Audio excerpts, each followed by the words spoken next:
அந்த குடும்பத்தில் அனைவரும் பெரிய பணக்காரர்களுடன் சம்மந்தம் வைத்துக் கொண்டு திருமணம் செய்து கொள்ள அழகும் பணமும் இருந்த சுரபி மட்டும் உண்மையான காதலுக்காக ஏங்கிக் கொண்டிருந்தாள். அதனால்தான் அவள் தாத்தா சொன்னது போல சாதாரண மிடில் கிளாஸ் இளைஞனான விக்ரமை சுரபி திருமணம் செய்து கொண்டாள். இதனால் அவள் குடும்பத்தினரிடையே பல அவமானங்களை சந்திக்க நேரிட்டது. அவள் ஒரு நல்ல கம்பெனியில் வேலைக்கு சேர்ந்து கை நிறைய சம்பாதித்தாலும் அவள் கணவன் விக்ரம் அந்த பணத்தை பிசினஸில் முதலீடு செய்து அனைத்திலும் நஷ்டம் மட்டுமே அடைந்தான்.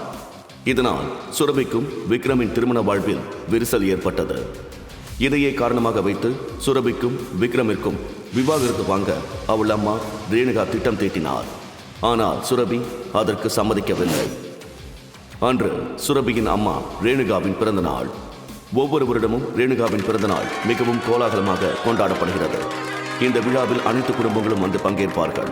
இந்த விழாவிற்கு வரும் அனைவரும் விலை மதிப்பிலான நகை மற்றும் உடைகளை அணிந்து கொண்டு வருவார்கள்.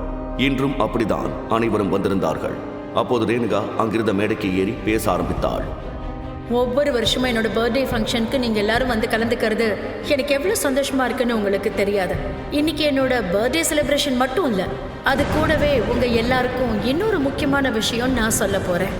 அதுக்கு முன்னாடி எல்லாரும் உங்க ஃபுட்டை என்ஜாய் பண்ணுங்க. ஆமா, எல்லாரும் இங்க இருக்கீங்களா?